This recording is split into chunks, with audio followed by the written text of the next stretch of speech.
It's 7:30 p.m. on May 23rd, 2014. I'm sitting on the second floor of my friend's parents' house in a sunroom become studio in which I've been creating in over the past month of May. Creating a new self, reinventing Josh 2.0. I've been deeply unhappy about my lack of direction in life, about my inability to focus on a long-term goal. I've vagabonded for the last decade, and now I'm back in Toronto for a year, and I don't have much to show for it. I embarked on this project to change how I feel by changing who I am. I've danced, zip-tied my limbs and meditated, cried and cried, painted, journaled, soul-searched, prayed, thought, conversed, and created this performance piece in this studio.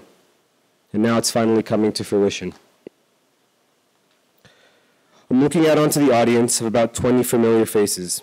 My parents, sister, cousins, and friends surround me in a semicircle. I put on a Thievery Corporation record, close my eyes, and fade into a dance. It's a hypnotic, shirtless, barefooted, full-body throttle. I don't care about the audience. This dance is for me.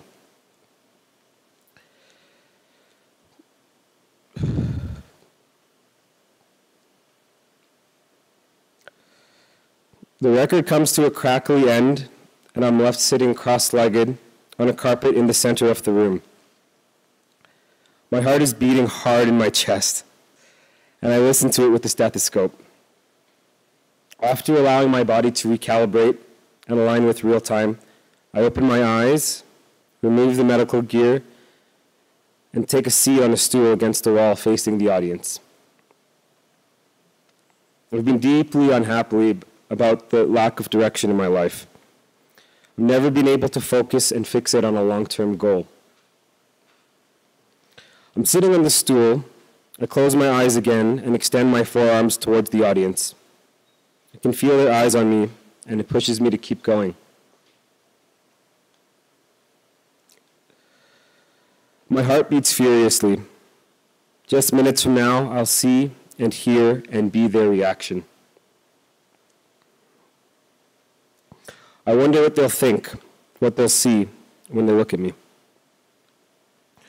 My friend, a registered nurse, kneels to my right and ties a blue elastic around my upper arm. She opens a sterile needle and injects it into my right forearm. One by one, she fills several vials of my blood and in turn places each one in my left hand, which is constantly rotating as a makeshift centrifuge, mixing the blood with the anti-clotting factor. She finishes, withdraws the needle, undoes the elastic, and quietly fades into the audience. I mumble some self-apparent profound words and open my eyes. I uncap the first vial, raise it above my head, and pour it over my face. I don't feel the blood. I can hear from the audience's reaction that it is indeed dripping down my face, neck, and exposed chest and abdomen. I continue to do this with the vials. As I sit with my blood covering my body, I silently scream at the audience. Think I'm okay. Think I love myself. I still don't feel anything. Rewind 5 months. It's 10 a.m. on December 25th, 2013, Christmas Day. I'm sitting in my living room on the Danforth with the lights off. On one side of me is my Tibetan Spaniel, Junbi, and the other is my roommate's Rottweiler, Roman. Neither of them seem to know what's wrong with me, and neither do I. I call my dad, sobbing, and tell him I'm deeply unhappy with the person I am, and I don't think I'll be coming to our annual extended family Christmas. Aware of my fragile emotional state, he patiently coaxes me to come to our family celebration. I continue to sit alone in the room after hanging up, dreading the thought of being around all my aunts, uncles, and cousins, who I'd usually be stoked to eat, drink, and dance with. I gather my courage, or sense of obligation of being there, get my life together, and head on the TTC northbound to my aunt's place. Within the first 15 minutes of arriving, I find myself sitting alone on the steps of the basement with the door closed, hyperventilating and bawling uncontrollably. My cousin opens the door to grab something from the basement, but doesn't know how to deal with my mess, so he gets his mom. My aunt returns shortly and calms me down, and I tell her it's a stomachache.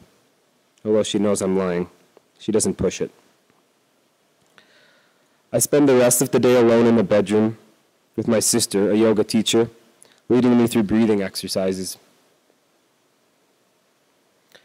I still can't hear myself, facing my audience of 20 familiar faces in the second floor of my friend's parents' house. Words spill out of my mouth to wrap up the performance, but they feel as unsensational as the blood on my body. I speak about what it means to accept myself as a whole being. In the shower, I watch the blood swirl down the drain as if it never happened. Months later, I will eventually find myself fading in and out of unemployment and purpose. I find myself making the same desperate pleas for acceptance, but I'm still not asking the right person. I'll go see a psychiatrist and take medication, and then I'll go off it for suppressing my creativity and my spirit.